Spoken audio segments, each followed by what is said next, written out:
Hello student, let us continue worksheet 6, that is page number 10 of your PRT unit 1. आपको pronoun के बारे में बताया गया है प्रीवियस वीडियोस में, तो होप आपको सब समझ आ गया होगा. तो now worksheet 6, read the following passage about Snoopy, the pet dog of the Arya, and replace all the bold words with suitable pronouns. Normally we use it for animals, but for our pets we prefer the various forms of he, she to it. Animals के लिए हम it use करते हैं, और वैसे अगर mail या female हो तो वहाँ पर हम ही और शी यूज़ करते हैं. प्रोनाउन आपको पता है, the words that are used in place of nouns are called pronoun. Now the family has a pet dog Snoopy. Each member of the family. अब फैमिली के ईच मेंबर के लिए हम क्या यूज़ करेंगे, ही और शी दोनों यूज़ करेंगे, क्योंकि वहाँ पर मेल भी हो सकते हैं और फीमेल भी हो सकते हैं. Treat Snoopy. Snoopy it's a dog. It very well. Snoopy, again Snoopy के लिए it is the laziest creature on earth. Snoopy, again it never moves unless it is for some mischief. Snoopy, it loves destroying the neighbor's garden. Snoopy, again it pounces on the postman every time. The postman is a male, he आएगा. He comes to deliver letters. For the rest of the time, Snoopy, it keeps on snoozing. Snoopy loves to eat his meals in his special plate. Mrs. Arya gives Snoopy it's special Snoopy it's special dog food. It's आएगा यहाँ पर. It's special dog food every day. Mrs Arya female है, she takes Snoopy. Snoopy again it out for a walk every evening. Snoopy it follows Mrs Arya. Mrs Arya के लिए she follows Mrs Arya. Mrs Arya की जगह यहाँ her आएगा, शी नहीं आएगा. Mrs Arya her everywhere and loves Mrs her the most. मतलब कि क्या है,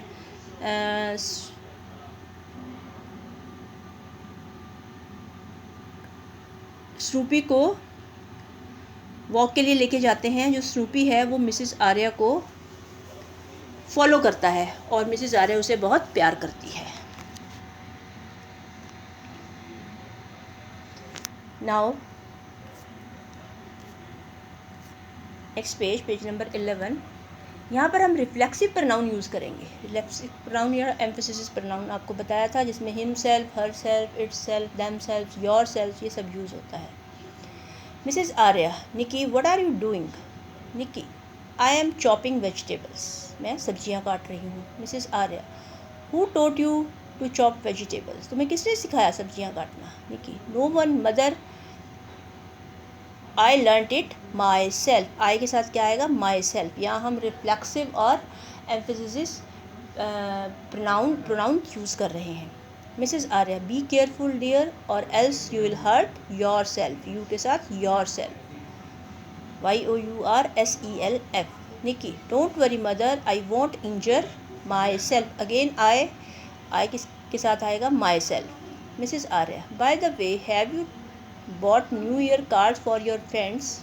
क्या अपने फ्रेंड्स के लिए न्यू ईयर के कार्ड लेकर आए हो. No, I will prepare them myself. नहीं, मैं उन्हें खुद बनाऊंगी, खुद कार्ड बनाऊंगी. आई के लिए myself. Milly also has painted all her cards herself. Milly is a girl, तो उसके लिए हर सेल्फ यूज़ हुआ है, HERSEL. Now worksheet 7.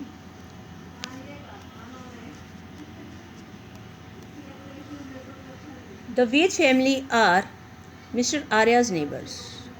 जो वेद फैमिली है वो मिस्टर आर्या के पड़ोसी हैं. Mr Ved owns a hotel situated on the outskirts of new city. Mr Ved का एक होटल है जो न्यू सिटी के बॉर्डर पर है. Mrs Ved like Mrs Arya is a housewife. Mrs Ved भी मिसिज आर्या की तरह एक हाउस वाइफ है. They have an 11-year-old daughter Milly. उनकी 11 साल की बेटी है जिसका नाम मिली है. शी इज़ निकीज़ क्लासमेट, वो निकी की क्लासमेट है, but she is different from Nikki, लेकिन वो निकी से बिल्कुल अलग है। She does not help her mother in her work and never cleans her room, वो अपनी मदर की काम में कोई हेल्प नहीं करती और ना ही अपने कमरे को साफ़ करती है। Now given below is a picture of Milly's room, Milly के कमरे की एक पिक्चर दी हुई है ये, which has not been clean, जो कि साफ़ नहीं है। In the space provided on the next page write where the following things are and where they should have been, ये कहाँ थी और ये कहाँ होनी चाहिए। One example has been given to help you, एक एग्जाम्पल दिया हुआ है आपकी हेल्प करने के लिए। Now we will do first one is Milly's shirt is lying on the bed, it should have been inside the अलमीरा, बेड पर पड़ी हुई है उसकी शर्ट और ये कहाँ होनी चाहिए, अलमीरा में होनी चाहिए। आप पिक्चर देखते रहिए और पिक्चर के अकॉर्डिंग आपको सेंटेंस बनाना है। Milly's notebook is lying on the floor, it should have been inside the, it should have been inside the, let us check the page, कहाँ होनी चाहिए,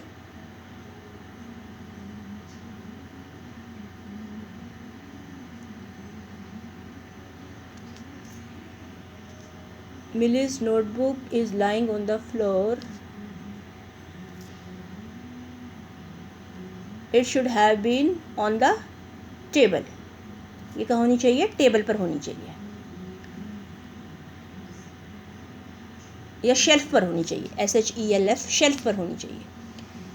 Milly's bag lying on the floor, bag भी floor पर है, it should have been on the table. The footmat is lying, जो footmat है वो कहाँ पर है, on the bed, it should have been on the floor, और ये कहाँ होना चाहिए, फ्लोर पे होना चाहिए फुटमैट, जिससे हम पाँव साफ करते हैं। The pen stand is lying on the floor, it should have been on the table, pen stand भी टेबल पर होना चाहिए। Milly's shoes are lying on the table, these should have been in the shoe rack, जो shoes हैं वो shoe rack में होने चाहिए। The painting is lying on the floor, it should have been on the wall, painting कहाँ होनी चाहिए, wall में होनी चाहिए। तो पिक्चर को देखना है कौन सी चीज़ कहाँ है, फर्स्ट सेंटेंस के अकॉर्डिंग ही आपने सारे सेंटेंस लिखने हैं, सब में शुड हैव बीन इंक्लूड होगा, ऐड होगा। Now given below is a picture of Mr. Arya's house. Look at the picture and complete the following description of the location of his house by filling appropriate preposition. Prepositions use करनी है आपने यहाँ पर। Mr. Arya's house is located to the west of New City. To the west of New City. The house is situated at the main highway. Main highway पर situated है, which connects the city with the other parts of the country, जो शहर को दूसरे भागों से जोड़ता है। with, for going to the main city की तरफ जाने के लिए, for going to, Mr. Arya has to cross a bridge over a river, नदी के ऊपर से एक ब्रिज क्रॉस करना पड़ता है। beautiful boats sail dash the river throughout the year, बहुत सुंदर सुंदर जो नाव हैं, किश्तियाँ हैं, वो रिवर के ऊपर तैरती हैं और ये सारा साल चलता रहता है, सारा साल वो बोट्स हैं वो फ्लो करती रहती हैं। While crossing the bridge mister Arya can see many children swimming in the river, जब ब्रिज क्रॉस करते हैं तो मिस्टर आर्या बहुत से बच्चों को नदी में तैरते हुए देखते हैं। तो ये प्रपोजिशंस यूज हुई हैं यहाँ पर, to, at, with, to, over, across and in. Now page number 13, आपको यहाँ पर अनकाउंटेबल और काउंटेबल नाउन यूज़ करने हैं। जिसे आप काउंट नहीं कर सकते वो अनकाउंटेबल हैं, वहाँ आप UN लिखेंगे, और जिन्हें आप काउंट कर सकते हो वहाँ आप CN लिखेंगे। फर्स्ट है milk, milk is uncountable. Tea uncountable. Carrot गाजर, इसको आप काउंट कर सकते हैं, काउंटेबल नाउन। CN का मतलब, C मतलब काउंटेबल, N मतलब नाउन। फ्लोर आटा uncountable. Salt uncountable. Pearls uncountable. Tomato countable. Cotton uncountable. Candle countable and sugar uncountable. तो this is all about page number 13, worksheet 8 तक आपका हो गया है। Next we will continue tomorrow. Take care.